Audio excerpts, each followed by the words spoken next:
Welcome back. Remember last time we talked about Sneferu, my man, the one who shows Egypt how to build the pyramids, who takes Egypt to another level by international trade, but who is still approachable, who is still a human being about whom we knew something. Well, Sneferu left an incredible legacy. And what I'd like to do now, before we get to our next pharaoh, is bridge the gap. We're going to move forward more than 1,000 years from Sneferu to our next pharaoh. And I want to do a little bit of filling in so it won't be a black hole in your intellect. I would like to say something about the legacy of Sneferu.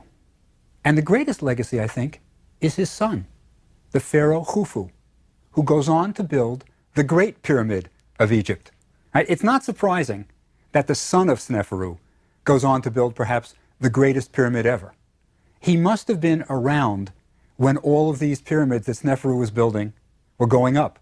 He was there when Maidum fails. He was there when the bent pyramid has its problems, and finally when the red pyramid is completed. So he goes on and continues this tradition of a building family.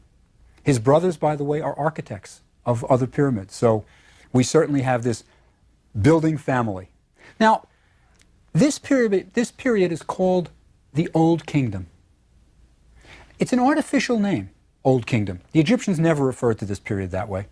Egyptologists do, because recorded Egyptian history is 3,000 years. We have to break it up into manageable chunks. And the beginning we call the Old Kingdom. We have another period we call the Middle Kingdom, and another period called the New Kingdom. And all the pyramid building, the significant big stone pyramids, take place during the Old Kingdom. It's surprising, most people think of Egypt and you figure, oh, the pyramids, fabulous achievement, must have come at the end of the civilization. No, comes right at the beginning. There's a kind of burst of energy, I think, that look what we can do. We've got a pharaoh who's a god, and we can do anything. And they do. But there's a sad ending to this tale of pyramids. The Old Kingdom collapses. We don't know why. I mean, it would be nice to say, and they continued on and on and on and on and did everything wonderfully. No. For some reason, not recorded, Egyptian civilization collapses at the end of the Old Kingdom. There are several theories. One theory is that pyramid building is what did it. They put so much of their resources into building pyramids that it just couldn't sustain it. I don't think that's right. I don't think that's right. There's another reverse side to that coin, and it's that because the pharaohs stopped building pyramids, Egypt collapsed because you no longer had jobs for everybody. Now remember also, of course, that the pyramids are not built by slaves. They are built by free labor. They are built by the farmers who during inundation, when their crops are, they can't grow anything, the Nile has overflowed its banks, you got water all over, they have nothing to do. So that's when you marshal a farm and say, all right, farmers, we're building the pyramids, you're working on the pyramids for the next 3 months. So it's free labor, and maybe perhaps that you stop building pyramids and all of a sudden you have unemployed people just milling around, they're unhappy. We're not sure what happens to Egypt. But the one thing we're certain of, it collapses at the end of the Old Kingdom. We don't even have records from the period after the Old Kingdom. There are no records. I think what happens is, during this dark period, we have petty princes who are all trying to vie for being pharaoh, and eventually they get their act together. Eventually, Egypt is unified again, and that's the Middle Kingdom. And we get a few centuries of real prosperity. A pharaoh named Mentuhotep unifies Egypt, kind of like Narmer coming from the south again, and he is the king. His descendants, other Mentuhoteps, rule. And they build pyramids, harking back to the good old days. They build pyramids, though, that aren't so grand. They're not made of stone. They're made of mud brick. They can't afford the big pyramids. And then they face them with stone, so it kind of looks like a stone pyramid, but it's not really. And then the Middle Kingdom collapses. This time we know why. Egypt is invaded by foreigners. Now, how can Egypt, this powerhouse, more food than they need, standing army, be defeated by foreigners? The answer is a new military weapon, the chariot. They are invaded by a group of peoples called the Hyksos, which means foreign rulers. And the Hyksos come in with chariots. Egypt doesn't have the horse. They've never had horses in Egypt. And for the first time, the Hyksos come in with horses, chariots, bowmen, and they conquer the Egyptians. And for more than 100 years, you can have Egypt dominated by the Hyksos. But the good news is the Hyksos will be expelled. They will be kicked out. And with the expulsion of the Hyksos, we will have the new kingdom beginning. And our Pharaoh that we're going to talk about today, who is a woman, but I'm not going to call her a queen, I'm going to call her our Pharaoh, is named Hatshepsut. And what I would like to do today is show you how, through Hatshepsut's life, kingship was important to Egypt, and how a woman who is going to rule as king has to deal with three issues. A pharaoh wanted to distinguish himself in three ways. One, battle. Pharaohs liked to do battle. How is a woman going to do that? Building. Pharaohs loved to build, as in pyramids, temples. And then, international trade. Hatshepsut is going to have to deal with these three issues, right? And we're going to use her life to see how pharaohs attempted this. Now, let me say something about her heritage, her family. Her father was a great king. A great king. His name was Thutmose I. He comes at the beginning of this new kingdom. He has seen the history and knows what has happened. He knows that the pyramids of the Old Kingdom, those great stone pyramids, were robbed. They were all robbed at the end of the Old Kingdom when it collapsed. There was no longer a central government, never protected, and people entered the Pharaoh's burial chamber and took the treasures. He also knew that the Middle Kingdom pyramids were robbed. So he's no dope. He's not going to be buried in a pyramid. The era of pyramid building is over. When you think pyramids, think Old Kingdom for the big stone ones, think Middle Kingdom for the mud brick ones, and then when you get to the New Kingdom, don't think pyramid at all. It is over.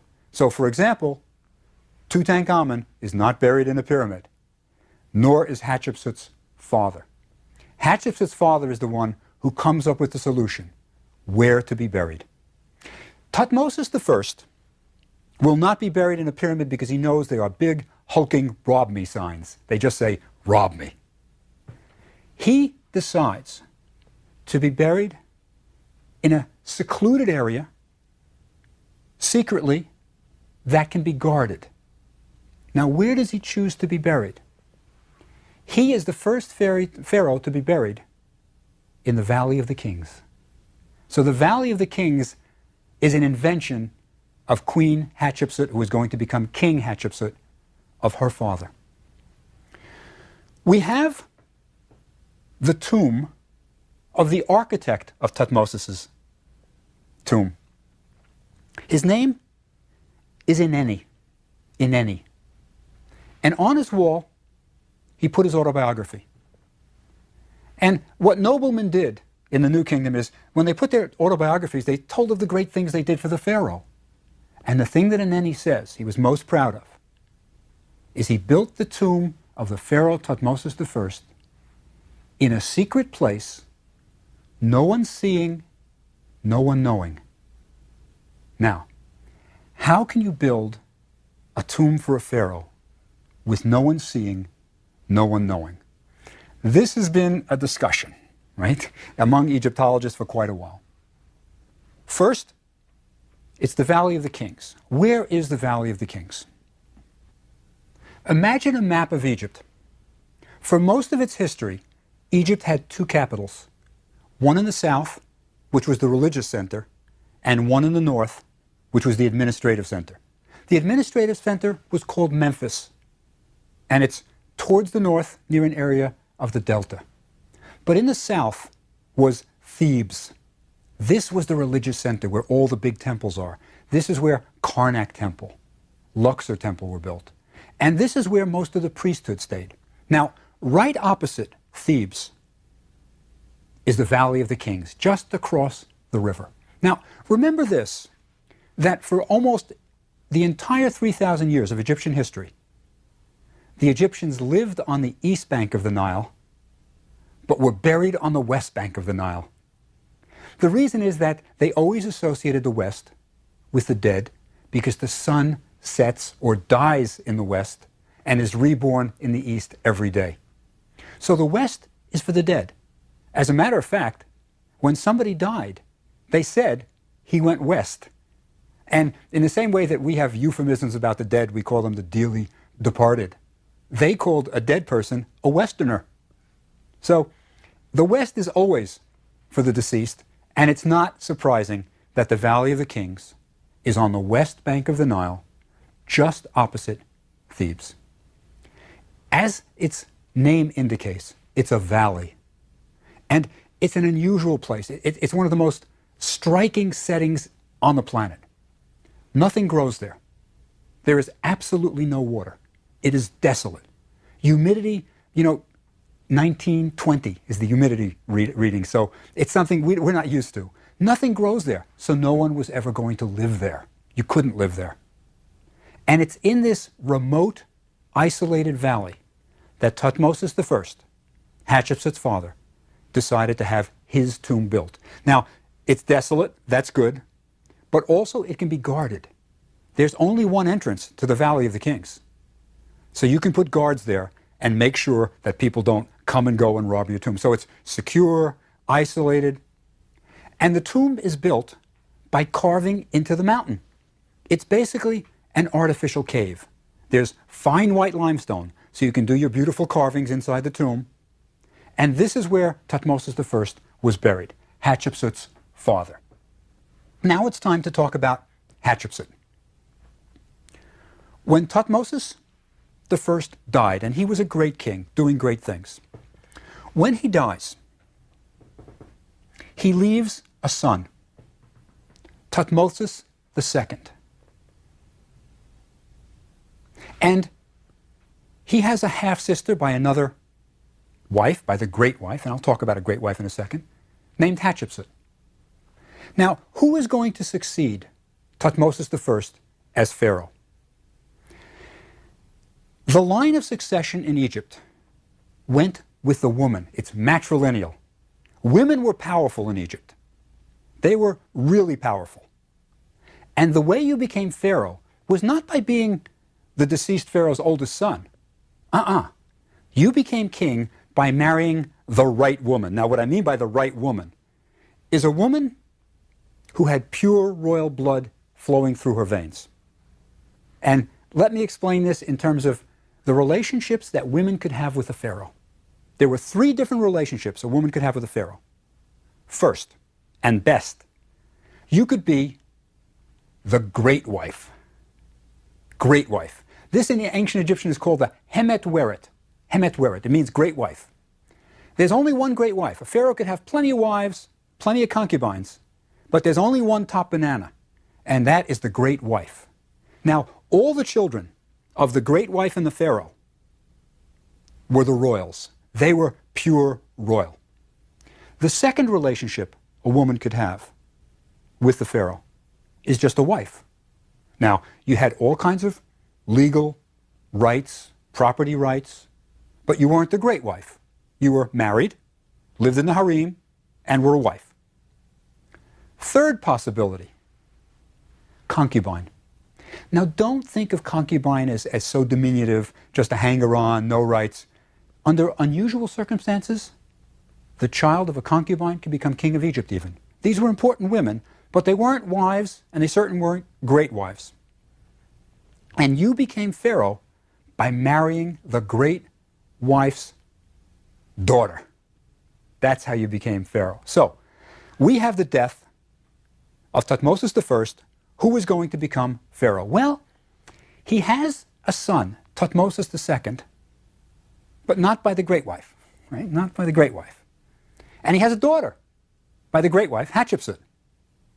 So Thutmose II marries Hatshepsut, who is only 12 years old, but she is the right woman. She has the pure blood, royal blood, and Thutmose II becomes Pharaoh of Egypt by marrying Hatshepsut. Now, She's 12 years old. He's in his 20s. All indications are, it was not a great marriage.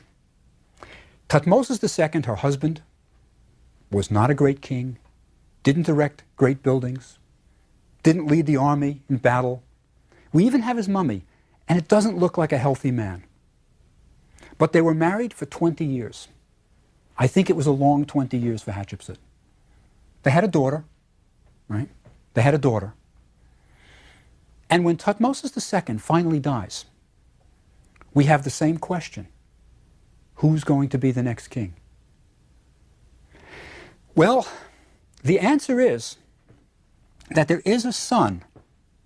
There is a son of Thutmose II and another wife, who's going to become Thutmose III. But he's only a child. He's maybe 7 years old. So Queen Hatshepsut, who is the widowed queen, becomes regent of Egypt. She decides that she will rule Egypt for a while. She's Queen Hatshepsut until Thutmose III comes of age and can rule by herself. Now, what is this woman going to do? She's ruling Egypt. She can't lead in battle. She doesn't really do that, I don't think. There's an inscription that says she was in Nubia in the south leading the men in battle, but I don't think it's true. But she does build. And she builds a temple that is absolutely unique in Egypt. And I think it's perhaps the most beautiful temple in all of Egypt. It's called Dir el-Bahri. Dir el-Bahri. It means in Arabic, the place of the northern monastery. There used to be monasteries there. You see, Bar, Dir el-Bahri, Bahri. Bar means sea, and the Mediterranean Sea is in the north. So Bahri means northward, seaward. Right? There was once a monastery there in later times. And Hatshepsut builds this temple. And on the walls of the temple, she puts basically her autobiography, the things that she is proudest of. Now, remember, she's ruling with Thutmose III. That is, he's really the legitimate king, but he's a kid. So she starts ruling. Now, what does she put on the walls of her temple? What is she most proud of, right? Well, one of the things she talks about is her birth. Every pharaoh is a god. And she talks about her divine birth. Now, she's a woman. How does she get this divine birth? Is she the falcon? Is she this? She says that the god Amun, disguised as her father, Thutmose I, visited her mother, seduced, and that Hatshepsut is the product of this union. So Hatshepsut says, my father is really Amun. This is something that she says she is royal. Now, and divine. That's one thing she puts on the temple. But the other thing she puts on the temple puzzled early Egyptologists. And let me tell you what happened when Champollion, in the 1820s, now Champollion had just deciphered hieroglyphs. First one to decipher hieroglyphs. He comes to the temple of Dir el-Bahri, looks at it, he can read the hieroglyphs, and he's puzzled. He doesn't understand what's going on. He's looking at it and he sees two kings together. Two. One he knows about, a famous king, Thutmose III. That is the little boy that she is ruling in place of. And there's another king, though. Now, Thutmose III is going to grow up to be a great pharaoh, so he's known by 1820s. But there's another king that Champollion had never heard of. The king's name is Hatshepsut. And he can't figure out the grammar of it, because Hatshepsut is described as sometimes Her Majesty, sometimes as His Majesty, but it's clearly a king, wearing the false beard of authority that all pharaohs wear, wearing the kilt, a starched kilt. She is clearly a king, and nobody could figure out what happened. Who is this king, King-et? It's almost as if it's King-et, Her Majesty, His Majesty. They eventually figured out what had happened. After a few years of ruling as regent, as Queen of Egypt, Hatshepsut declared herself king, started to wear the false beard, the crown, the kilt, and ruled as king. Now, what kind of king was she?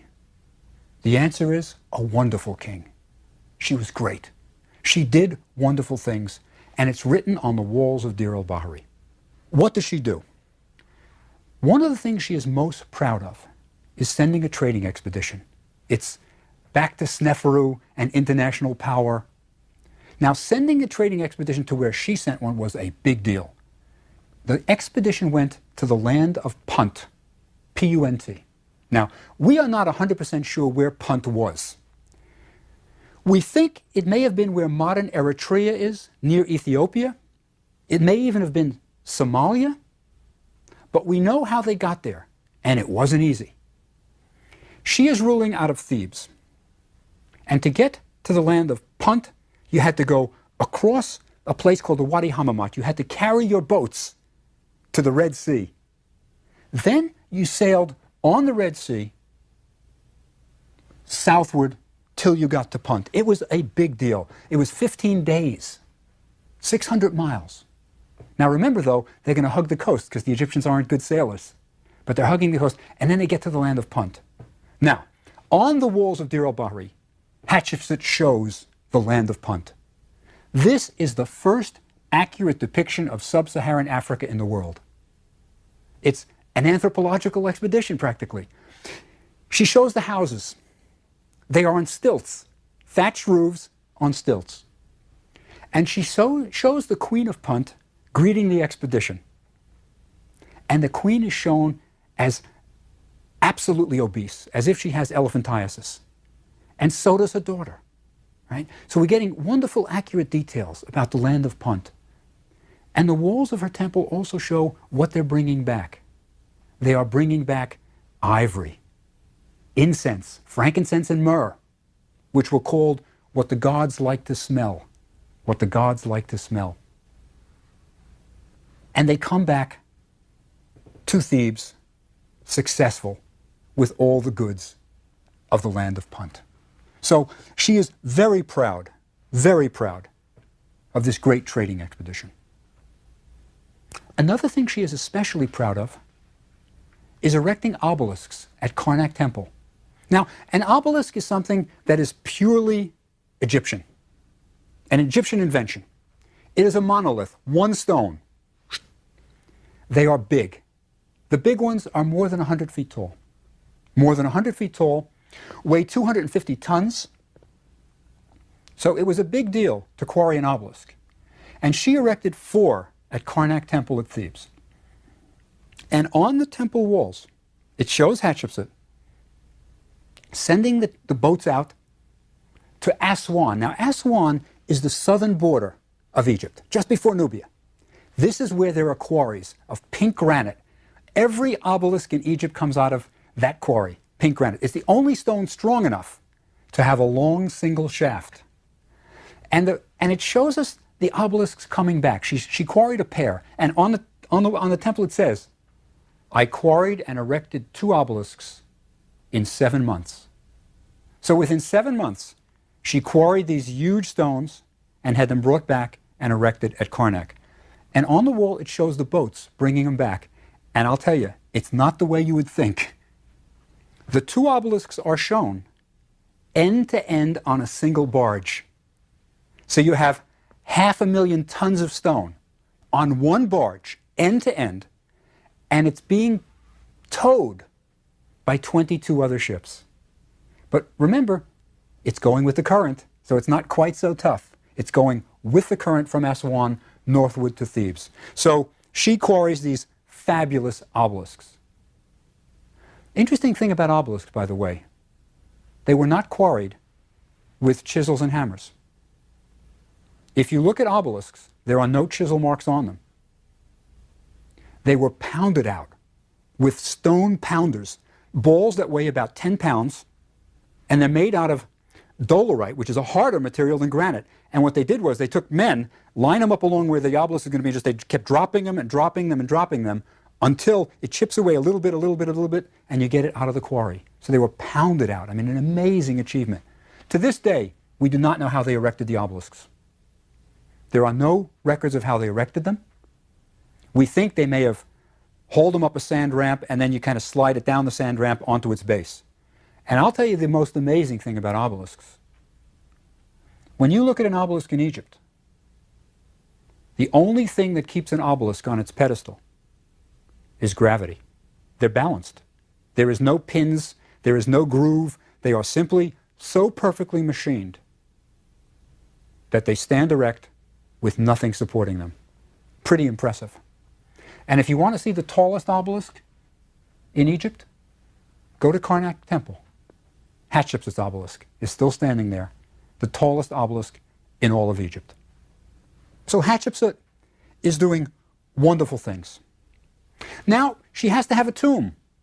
Well, she built one as queen near the Valley of the Kings. She couldn't be buried in the Valley of the Kings. She was only the king's great wife. But she had her tomb near the Valley of the Kings. But once she declares herself Pharaoh and wears the beard of authority and the crown, she starts building her own tomb in the Valley of the Kings. And that's where she's going to be buried, in the Valley of the Kings. It is the longest tomb in the entire Valley of the Kings. It's an amazing tomb. It goes deep, deep, deep. And the workmen hit bad rock, and they had to change it and move it and wiggles around. But she was buried in Hatshepsut's tomb. And there are 2 sarcophagi in the Valley of the Kings. 2. One is hers, and the other is her father's. She moved her father's burial to her tomb. Notice, it's not her husband's, it's not Thutmose II's, it's Thutmose I's. And I think she really didn't care about Thutmose II. Never mentions in her entire reign, never mentions her husband, ever. She liked to be near Dad, the great pharaoh, and she identified with him. So in the Valley of the Kings is Hatshepsut's tomb, buried next to her father. Now, she was a great, great, great ruler. But I have to say something about a man that's part of her life. Now, she was widowed and never remarried. Queens don't remarry in ancient Egypt. But there is a commoner who is a big part of her life. His name is Senmut. Senmut. And some people think they were so close that he was her lover. I'll tell you about that. Senmut has more titles than anybody in Egypt. He is the overseer of the works, meaning he's in charge of building projects. He is the steward of the temple of Amun, which means he's in charge of the treasury of Amun, which is vast. He is the royal tutor, which means that he is tutoring the daughter of Hatshepsut and Thutmose II. He is also steward of the palace. He's in charge of the palace. And this guy was a commoner. How does he get so many titles? One little bit of evidence that he may have been her lover. There is a graffito in a cave near her temple of Dir el-Bahri. And it shows a naked female. And she's got a crown on with a cobra on it, which is the sign of the king. So it's a female naked with a crown. Good bet it's Hatshepsut. And she is making love to somebody who has the overseer's cap, the overseer of the works cap on, Senmut. So at least, this is probably scribbled on the wall by a couple of workmen, saying, aha, Hatshepsut and Senmut, we know about them. So they really may have been lovers. Senmut is buried in a fabulous tomb right next to Dir el-Bahri. Right next to Dir el-Bahri. And his tomb goes towards the Valley of the Kings, and her tomb goes towards Dir el-Bahri, and it's almost like they wanted to be together for eternity. In the end, Hatshepsut dies. And the sad thing is, her name is erased from every monument. There are no records of Hatshepsut that are really significant. If you had asked, say, Queen Cleopatra, who was Hatshepsut, she never would have heard of her. There were kings lists listing all the kings of Egypt. But you'll never get Hatshepsut's name on it. Why was her name erased? Well, when Thutmose III became pharaoh, he waited quite a while. But then he erased her name from Dir el-Bahri, from every place it appeared. And I think the reason was that Egypt, which is a very, very conservative country, never wanted it recorded that a woman had ruled Egypt as pharaoh. It wasn't out of hatred. Many people think, oh, Thutmose III hated Hatshepsut because she pushed him aside and she ruled. No. All indications were it was an agreeable arrangement where she would rule as he was younger. But I think Egypt just simply didn't want it known that they'd had a woman who ruled as king. But Next time, we'll talk about a different pharaoh. See you then.